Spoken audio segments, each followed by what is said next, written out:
এনসিপির যাত্রাকে কেউ বাধাগ্রস্ত করতে পারবে না। টাকনুর উপরে পাজামা পরার কারণে জঙ্গি বলে আমাকে আমার স্কুল থেকে তাড়িয়ে দিয়েছে।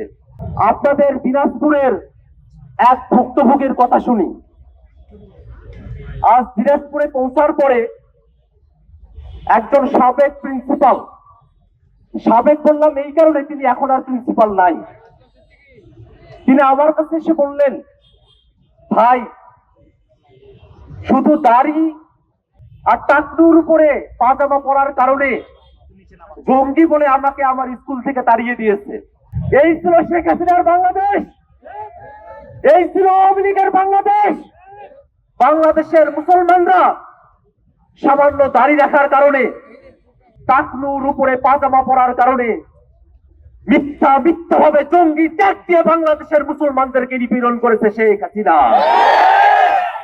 আমরা যে নতুন বাংলাদেশের স্বপ্ন দেখি, সেই নতুন বাংলাদেশে দাড়ি রাখার কারণে, ধুতি পরার কারণে কোন মানুষের উপরে ন্যূনতম কোন নির্যাতন আমরা হতে দেব না। বাংলাদেশের মানুষ, উত্তরবঙ্গের মানুষ, তারা হিন্দু মুসলিম, তাদের মধ্যে কোনো ভেদাভেদ নাই। আমরা কাঁধে কাঁধ মিলিয়ে আমরা খেতে খামারে কাজ করি, আমরা একসাথে ফসল উঠাই, আমরা একসঙ্গে বাজার হাট করি।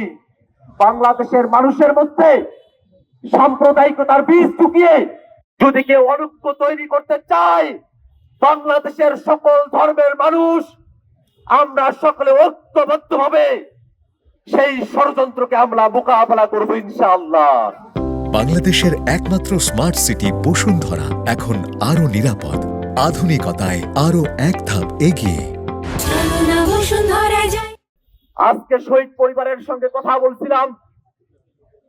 শহীদ সুমন পাটোয়ারির বাবা, গর্বিত বাবা ওমর ফারুক আমাকে জানিয়েছেন, ঐক্যমত্য কমিশনে জাতীয় নাগরিক পার্টি এনসিপির তরফ থেকে প্রস্তাব করা হয়েছে বাংলাদেশের প্রত্যেকটা বিভাগে হাইকোর্টের স্থায়ী বেঞ্চ স্থাপন করতে হবে। শহীদ সুমনের বাবা জানিয়েছেন, আমরা উত্তর অঞ্চলের মানুষ, আমাদেরকে বিচার পাওয়ার জন্য সেই দূরে ঢাকায় হাইকোর্টে আমাদেরকে যেতে হয়। বাংলাদেশের মানুষ যখন বিভাগে বিভাগে হাইকোর্টের বেঞ্চ পাবে, তাদের উপকার হবে, বাংলাদেশের মানুষ সহজে ন্যায় বিচার পাবে।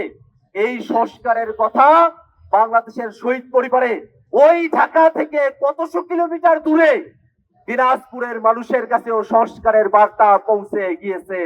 বাংলাদেশে নতুন বন্দোবস্তের ধারণা নিয়ে, নতুন বন্দোবস্ত প্রতিষ্ঠার লড়াই নিয়ে যে জাতীয় নাগরিক পার্টি এনসিপির আত্মপ্রকাশ হয়েছে, বাংলাদেশে মৌলিক সংস্কার বাস্তবায়ন করে বাংলাদেশকে গণতান্ত্রিক রূপান্তরের পথে আরো এক ধাপ এগিয়ে নিতে এনসিপির যাত্রাকে কেউ বাধাগ্রস্ত করতে পারবে না।